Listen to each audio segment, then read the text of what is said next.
Hey guys, Tatty here and welcome to another Call of Duty Ghosts video for you. In this video I've got some exclusive information that no one else on YouTube has, and I've also got some more unseen information that not many people have covered from interviews that I've seen. So before we start, let me just say this first half of the video was given to me as information by a subscriber, and the link to his channel will be in the description, so thanks for that info. But of course I can't prove the legitimacy because I didn't get the information myself, but this subscriber has been to his local GameStop store and asked the manager about Call of Duty Ghosts, I think it's like a week ago or something like that, and the manager has been to one of those like media briefings of Call of Duty Ghosts. They get to see little details early, little like description things that they've shown them in Infinity Ward themselves, and this subscriber's managed to just get some information out of this manager himself, and that is what I'm going to be bringing you in this video today. So some of the things that he managed to discover were things that we already kind of knew from like the trailer. We could have guessed it, I guess, and that is that animals play a bigger role. You know, we've seen the dog, we've seen people talking in interviews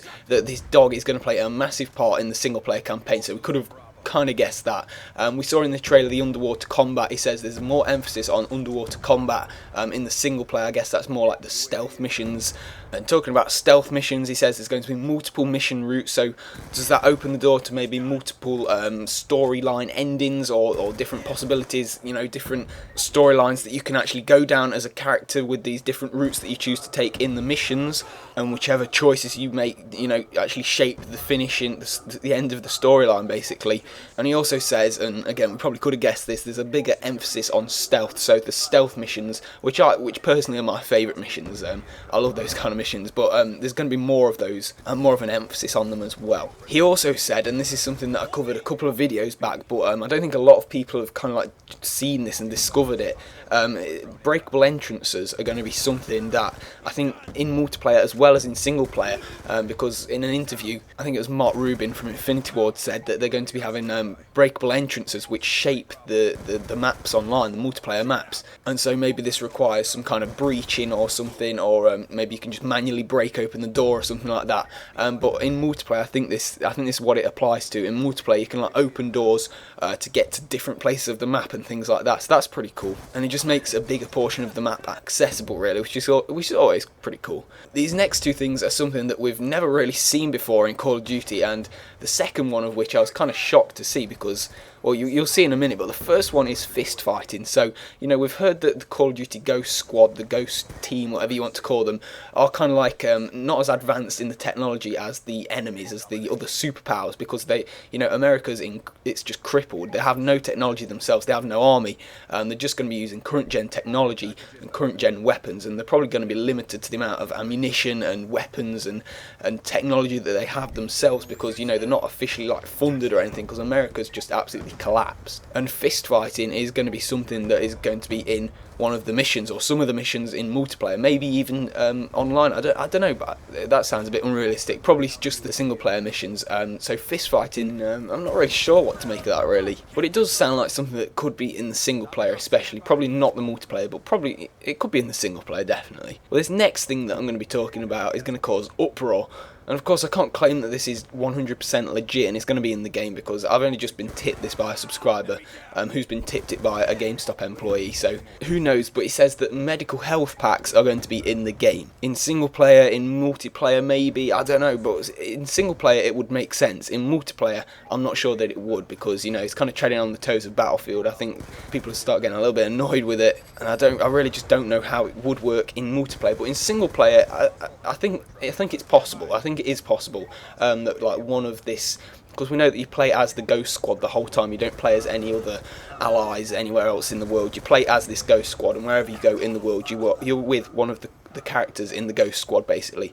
And you know, maybe one of these Ghost Squad is medically trained or something like that, and they just carry around this medical kit the whole time with them, just in case. Or, you know, maybe the dog's carrying all his drugs on his back, I don't know. But medical health packs in single player, something that could be in the game, and I could see pretty useful in single player as well. You know, if your favourite character is about to die and you can revive him, you know, why not? But that is the end of that leaked information that I've had from my subscribers, so thank you for that information. He also says he'll try and get a picture or video of that gameplay for me as well, so make sure you stay tuned and subscribe for that, because I will bring it to you as soon as I can.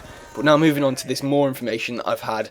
It was in an interview, but like nobody's really seen this interview, so I thought I'd cover it because there's quite some interesting information about the multiplayer specifically as well. And we already know about the dynamic maps, you know, the player actions that the player takes, like opening doors, breaching other routes of the map, and there's also going to be like natural events such as earthquakes. There's going to be floods, I think he said, and things like that.